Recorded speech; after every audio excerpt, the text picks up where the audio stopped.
Myself, Professor Dr. Deepak Singh, Allied Science Specialist. Pathology examination के video पर बात कर रहे थे हम लोग।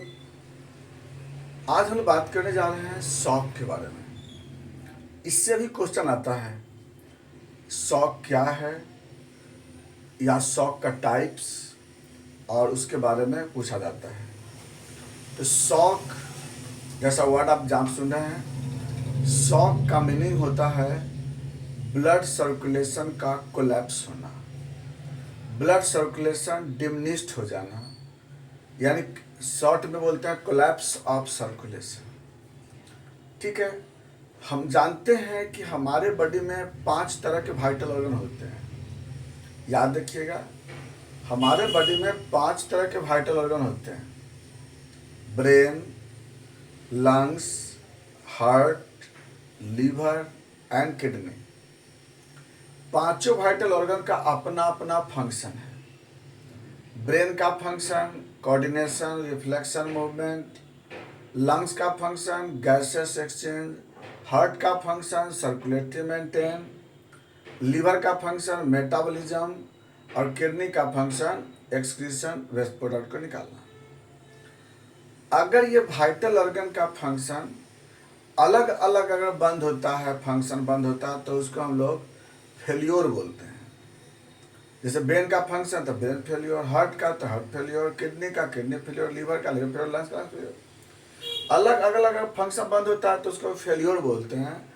लेकिन एक साथ बंद होता है पांचों ऑर्गन का फंक्शन तो उसको शॉक बोलते हैं। याद रखिए इस बात को। तो हम बोल रहे थे आपको कि if loss of all vital function, loss of all vital function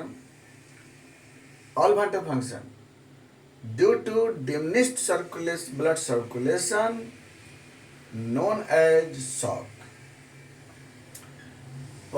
जितने वाइटल फंक्शन है मेरे बॉडी के, सारे वाइटल फंक्शन एक साथ बंद होते हैं सर्कुलेशन के डिमिनिश्ड होने के कारण, तो उसको शॉक बोलते हैं। फिर से बात समझिएगा कि सारे वाइटल फंक्शन ब्लड सर्कुलेशन के कम होने के कारण जब वह बंद हो जाते हैं या डिमिनिश कर जाते हैं तो उसको शॉक बोलते हैं।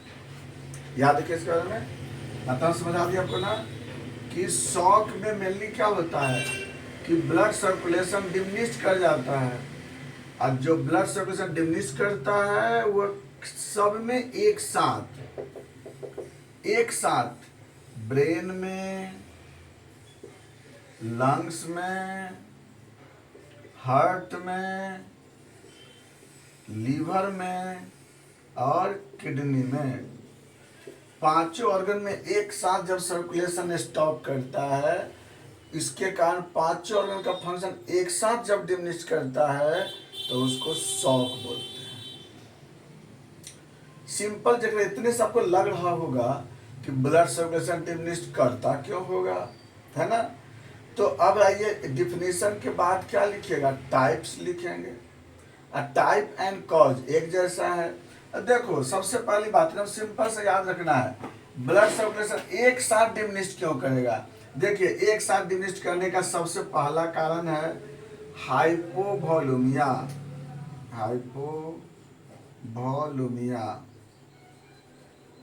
है ना, हाइपोवॉल्यूमिया। पूरे बॉडी में जितना ब्लड होना चाहिए वो ब्लड है ये नहीं है। एक वेट के अनुसार होता है ना, एक वेट के अनुसार 12 केजी बॉडी वेट पर 1 लीटर ब्लड होता है। एक ब्लड वॉल्यूम उसका घट गया, जितना बॉडी वेट है उसके अनुसार ब्लड नहीं रहेगा। उस केस में क्या होगा कि ऑर्गन में सर्कुलेशन बंद हो जाएंगे पांचों में, उसके वजह से डेवलप होगा शॉक, उसको बोलता है वो वॉल्यूमिक शॉक। डिफिनेशन क्या लिखा कि इफ द डिमिनिश्ड वॉल्यूम या decrease blood volume in body resulting all vital function diminished known as hypovolaemia. इसका कॉज क्या लिखिएगा, इसका कॉज होता है haemorrhage, excess blood loss, excess blood donate, cholera, burn. ये सब में क्या होता है, ब्लड वॉल्यूम लॉस करता है। है ना। तो जब लॉस करेगा तो क्या होगा, पांचों ऑर्गन्स में एक साथ सर्कुलेशन डिमिनिश करेंगे, उसके कारण शॉक होगा, उसको बोलते हैं हाइपोवॉल्यूमिक शॉक। कोई दिक्कत, ये बात को याद रखिएगा इसके बारे में। तो पहला आपको समझ में आ गया होगा कि ब्लड लॉस होने के कारण जब सर्कुलेशन बंद हो जाती है, कम हो जाता है, तो उसको हम लोग बोलते हैं वॉल्यूम शॉक। अब आते हैं नंबर 2। 2 नंबर पे क्या होता है, एनाफाइलेक्टिक शॉक।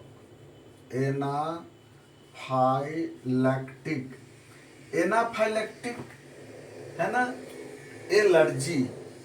किसी भी एलर्जी में हिस्टामिन बनता है। हिस्टामिन ब्लड वेसल्स को डायलेट कर देता है। वेसल डायलेट होने से प्रेशर डिक्रीज कर जाते हैं। प्रेशर डिक्रीज करने से वेलोसिटी घट जाता है। वेलोसिटी घटने से सर्कुलेशन घटते हैं, और सर्कुलेशन घटने से शॉक होता है। क्या क्या बोल रहे हैं, बड़ी गौर से सुनिएगा एग्जाम इसका एनाफाइलेक्टिक में, step by step. Anaphylactic shock में सबसे पहले, if any allergen inter in body, arrow कह देगा, एरो फ्लो चार्ट बना के बनेगा तो अच्छा रहेगा आपको। क्या होगा उसके बाद से, हिस्टामिन रिलीज इन बॉडी। फिर क्या होगा आगे, एरो देके लिखिएगा। हिस्टामिन के कारण क्या होगा, वहाँ पे ब्लड वेसल डायलेट। डायलेटेशन के कारण क्या होगा, ब्लड जो वेसल्स, जो blood pressure decrease. Pressure decrease से वेलोसिटी डिक्रीज, वेलोसिटी डिक्रीज से सर्कुलेशन डिक्रीज, और सर्कुलेशन डिक्रीज से पांचों वाइटल फंक्शन डिमिनिश करते हैं, और डेवलप होता है shock known as anaphylactic shock. Cause क्या होगा, histamine excess, histamine release due to allergy. ये तो हो गया आपका नंबर 2। अब आते हैं नंबर 3। नंबर 3 में आता है cardiogenic shock. Cardiogenic shock. Cardiogenic shock का मतलब होता है, जो ब्लड पंप करने वाला जो ऑर्गन है वही अगर कमजोर हो जाता है तो उसके कारण ब्लड प्रॉपरली पंप नहीं होगा, और उसके कारण होगा शॉक। तो कार्डियोजेनिक शॉक का मतलब क्या होता है कि if diminished blood pump due to cardiac disorder produce shock known as cardiogenic shock. अब इसका एग्जाम्पल, इसका कॉज क्या होगा, हार्ट अटैक या हार्ट फेल्योर, हार्ट ब्लॉक। इसमें क्या होता है कि हार्ट का पंपिंग कैपेसिटी डिक्रीज कर जाता है। हार्ट अटैक में, हार्ट फेल्योर में, हार्ट ब्लॉक में हार्ट का पंपिंग कैपेसिटी डिक्रीज कर जाता है। पंपिंग कैपेसिटी डिक्रीज करने के कारण ब्लड जो बाहर की तरफ पंप कम करेगा।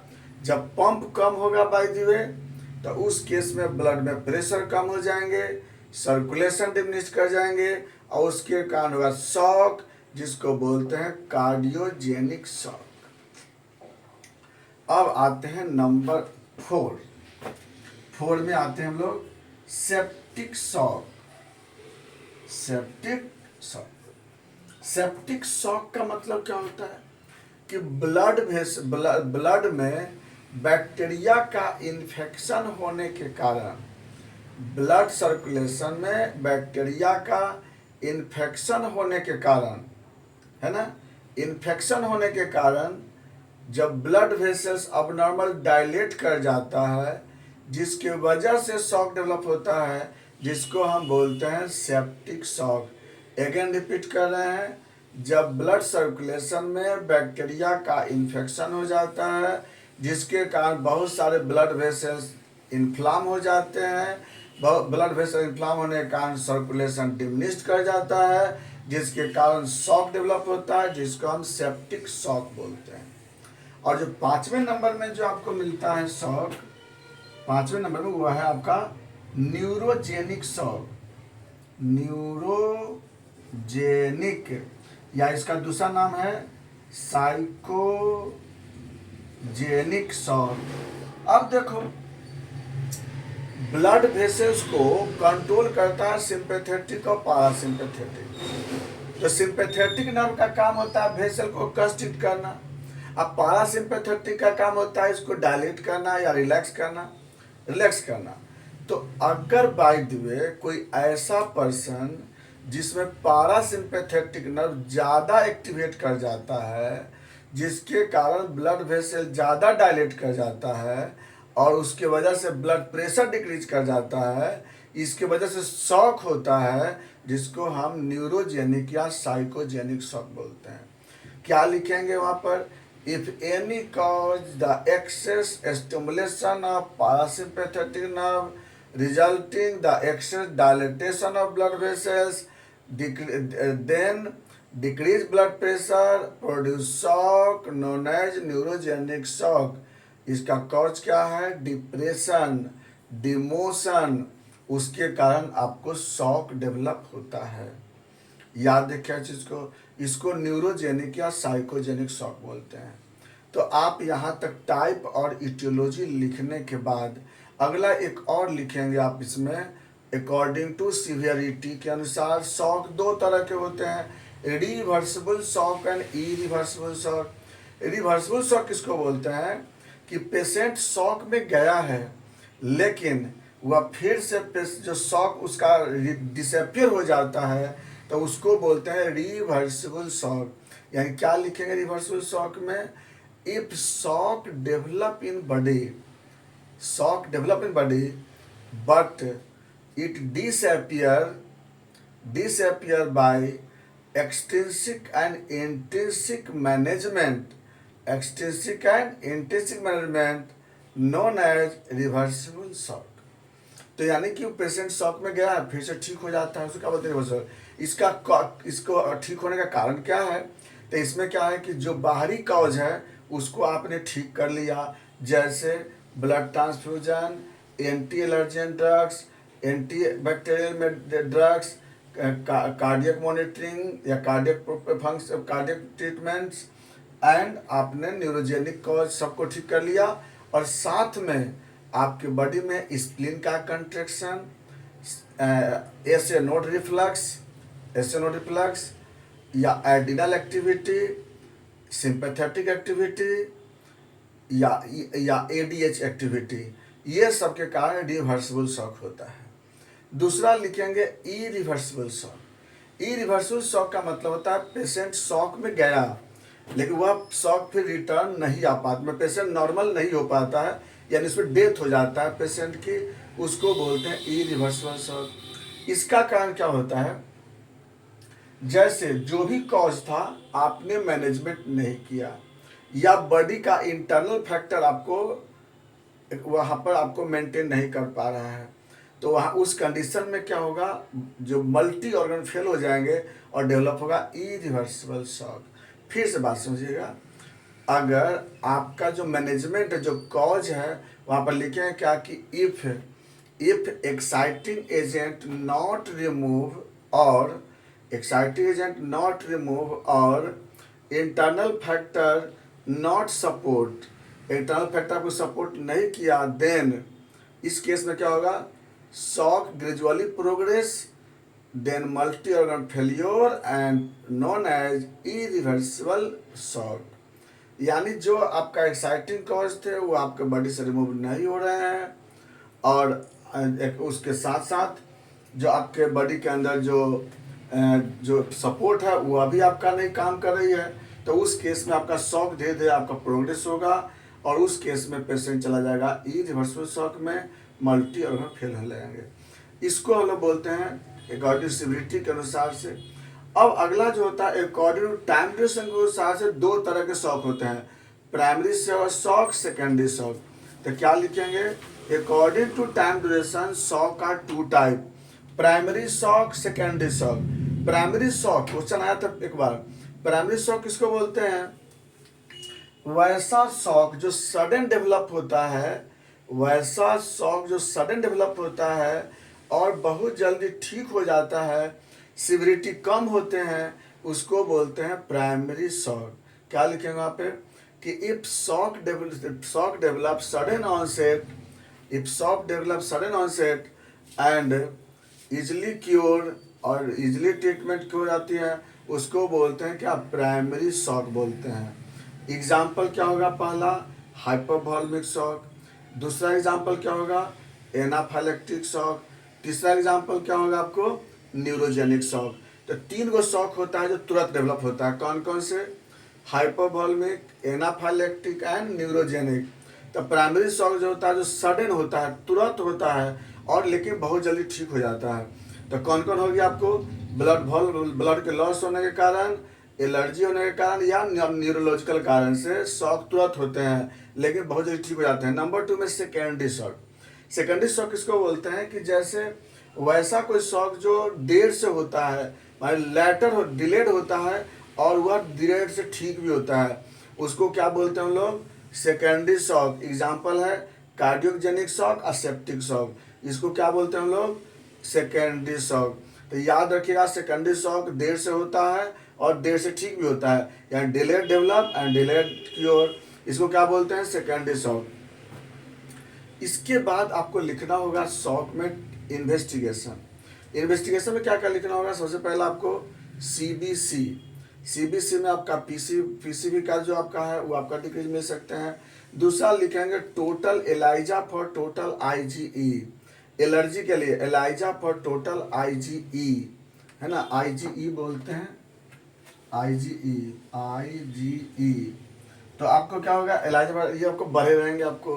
तीसरा होगा सेप्टिक शॉक के लिए क्या देखेंगे हम लोग, तो टीएलसी डीएलसी काउंट बढ़े रहेंगे आपको। उसके बाद आप देखेंगे इसमें न्यूरोजेनिक शॉक में, तो आप वहाँ पे ईईजी करा के देख सकते हो, वहाँ वोल्टेज आपको डिमिनिश्ड मिलेंगे। और इस कार्डियोजेनिक शॉक में क्या कराएंगे, ईसीजी, ईसीजी कराएंगे या फिर ट्रॉप्टी कराते हैं, उसमें क्या मिलेंगे, ईसीजी में आपको अल्टर वोल्टेज मिलेंगे और ट्रॉप्टी पॉजिटिव मिलेगा। इतना आप जांच लिख दोगे, ये शॉक का क्वेश्चन है आपको, ये इसको जरूर आप रिपीट करके देखते रहिएगा। बाकी बातें नेक्स्ट वीडियो में। थैंक्स।